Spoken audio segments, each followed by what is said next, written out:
తెలంగాణలో పంచాయతీ ఎన్నికలు 890 గ్రామాల్లో ఏకగ్రీవం ఉదయమే పోలింగ్. సో రాష్ట్ర వ్యాప్తంగా ఉదయమే పోలింగ్ అయితే జరగబోతోంది. పంచాయతీ ఎన్నికలకు సంబంధించి గురువారం జరిగే పోలింగ్కు అన్ని ఏర్పాట్లు చేశామని రాష్ట్ర ఎన్నికల కమిషనర్ అయితే రాణి ముక్కుదిని గారు అయితే తెలిపారు. మీడియాతో ఆమె మాట్లాడుతూ బందోబస్తుకు సంబంధించి శాంతి భద్రతల అంశాన్ని పోలీసులు అయితే పరిశీలిస్తున్నారని చెప్పి అయితే దీనికి సంబంధించి పోలింగ్ పూర్తి కాగానే కౌంటింగ్ జరుగుతుందన్నారు. తొలి విడతలో 395, రెండో విడతలో 495 గ్రామాల్లో ఎన్నికలు అయితే ఏకగ్రీవమయ్యాయని చెప్పారు. ఇప్పటి వరకు తనిఖీల్లో 8.2 కోట్ల నోట్లు సీజ్ అయితే చేశామని చెప్పారు.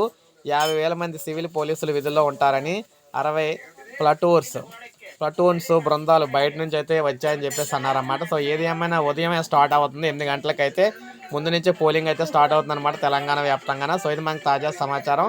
ఒక లైక్ చేయండి, సబ్స్క్రైబ్ చేసుకొని మన ఛానల్ సబ్స్క్రైబ్ చేసుకొని ఫాలో అవుతుండండి. ఇలాగే లేటెస్ట్ అప్డేట్స్ అన్నీ కూడా మీకు అందిస్తూ ఉంటాను.